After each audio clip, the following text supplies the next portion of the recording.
ছাত্রছাত্রীদের মনোযোগ প্রশিক্ষণ শিবির বীরভূমের বক্রেশ্বরে। যে কোনো কাজ সুষ্ঠুভাবে করতে গেলে দরকার মনোযোগ, আর পড়াশোনার ক্ষেত্রে এই মনোযোগ অত্যন্ত জরুরি। এই বিষয়টিকে সামনে রেখে একদিনের এক প্রশিক্ষণ শিবির আয়োজিত হলো জেলা বীরভূমের দুবরাজপুর থানার বক্রেশ্বরে। স্বয়ংভরতা নামে একটি স্বেচ্ছাসেবী সংগঠনের উদ্যোগে আয়োজিত এই প্রশিক্ষণ শিবিরে অংশ নেয় এলাকার বিভিন্ন বয়সী ছাত্রছাত্রীরা। খেলার ছলে মনোযোগের বিভিন্ন বিষয় তুলে ধরেন কলকাতা থেকে আগত আন্তর্জাতিক খ্যাতিসম্পন্ন প্রশিক্ষক পার্থ রায়।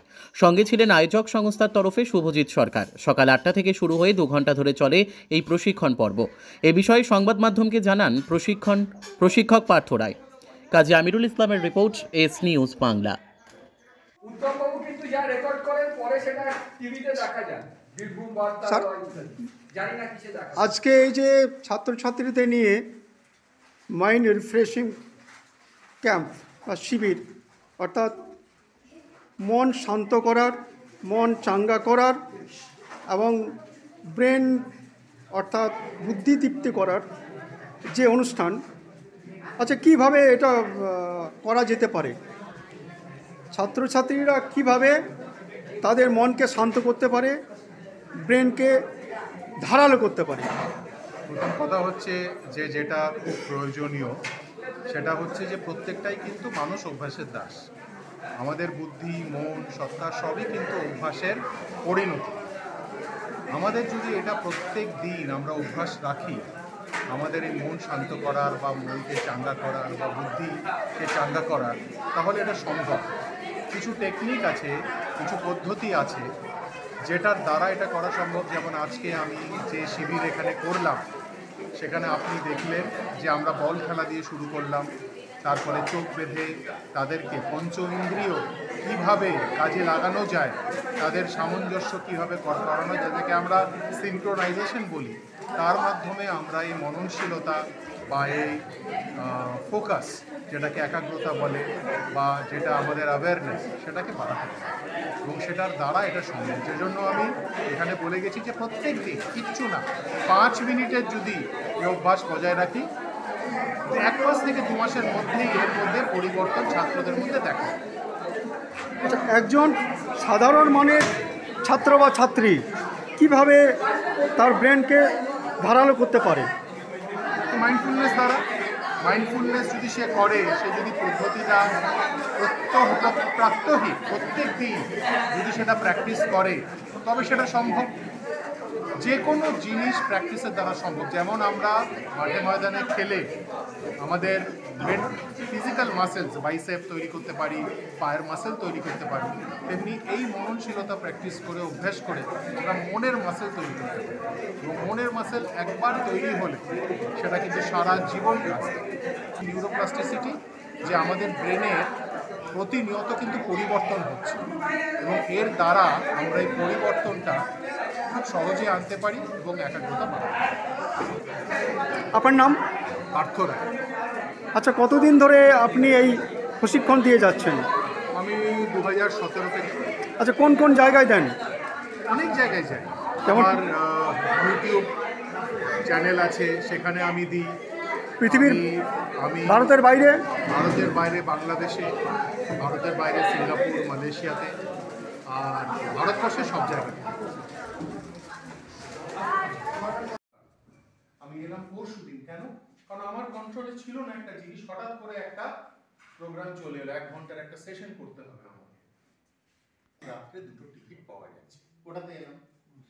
সব সময় আজকে অনুষ্ঠান আমি শুরু করব শুধু একটা কথাই বলে, সব সময় খেয়াল রাখবে কোনটা তোমার হাতে আছে, কোনটা তোমার হাতে নেই। যেটা তোমার হাতে আছে সেটা ভালো করে করবে। যেমন ধরো, তোমরা প্রথমে যখন শুনলে মজা পেলে, দ্বিতীয়বারে কি একটা বললো আমাকে, আপনি বললেন যে বিরক্তি লাগলো, কিন্তু বিরক্তি লাগলেও সেটা করতে হবে। এবার চিন্তা করো, আমি যদি আরো 2-1 এরকম করি, তাহলে কি হবে? তাহলে বিথিকা থেকে আমাকে চলে যেতে হবে, তাই না? এতে সংখ্যায় কিন্তু এক নয়, কোনো ব্যাপার না। মানে এখানে ডবল আছে, ওখানে হাফ। দেখো কিন্তু তোমাদের কাজ দেখা।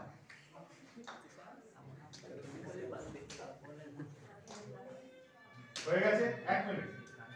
একসাথে চলুন, একসাথে।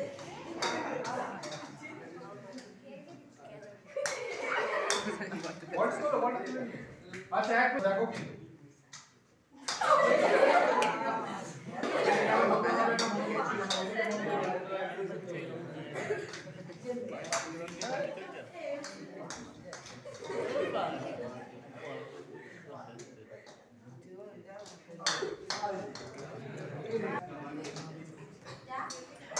আচ্ছা এক মিনিট, এবারে ছোট্ট একটা চেঞ্জ আনছি। হ্যাঁ একটু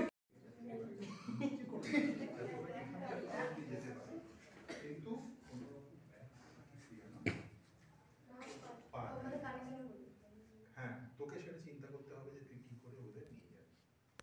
তোর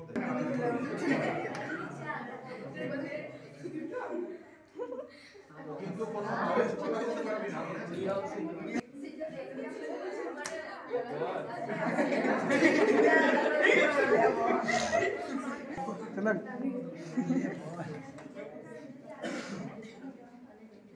রেডি?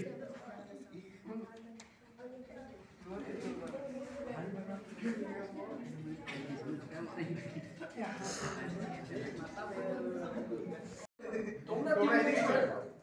যারা চোখ বাঁধা নেই তারা সরে যাও। কেউ কোনো আওয়াজ করবে না, খালি ওরাই যা শব্দ করার যা করার করবে। কেউ প্লিজ কোনো কথা বলবে না, ঠিক আছে? কথা বললে কিন্তু খেলা হবে না।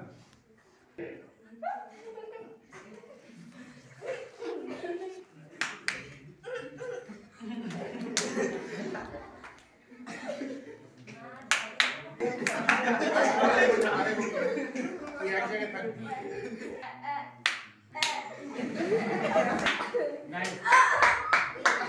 এদিকে এদিকে এদিকে এসো, ওটা উল্টো দিকে।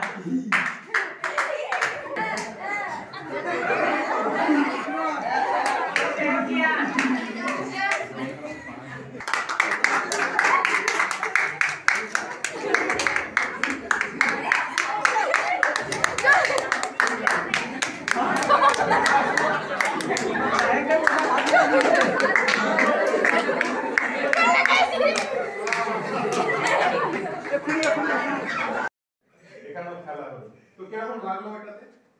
কি মনে হলো যখন এখান থেকে উঠে তোমাদেরকে ওইখানে যেতে বললাম? আবার যারা ওইখানে বসেছিল, ওখানে বসেছিল, প্রথমে এখানে বসলো, তারপরে পেছনে চলে গেল। হ্যাঁ, কিরকম লাগলো? সত্যি কথা বল। হ্যাঁ, ভালো লাগলো? এই সত্যি কথা বল। সত্যি কথা বল। হ্যাঁ, কিরকম লাগলো? একদম ঠিক, একদম ঠিক। আর সেটাই কিন্তু আমার উদ্দেশ্য ছিল, যে দেখি কি মনে হয় তা। এবারে যদি আমি আবার বলি এদের যেখানে ছিলেন সেখানে চলে এসো, আর এদেরকে বলি ওখানে যেতে, তাহলে কেমন হবে? চলো সেটাই করো। দুটো হাত যে লাগিয়ে আছো দুজনের হাতে, সেটাতে মনোযোগ দাও। আর কোনো দিকে মন দেবে না, শুধু ওইদিকে দৃষ্টি রাখো, মন রাখো, আর ফিল করো, বোধ করো দুজনের হাতের যে ছোঁয়াটা, সেটা বোধ করো। আর কোনো দিকে মন দেবে না। আমি 10 গুনবো মনে মনে, তারপরে তোমাদেরকে আমি বলবো হাত ছাড়তে। ততক্ষণ শুধু ওইদিকে মনোযোগ দাও, শুধু ওইদিকে। ঠিক?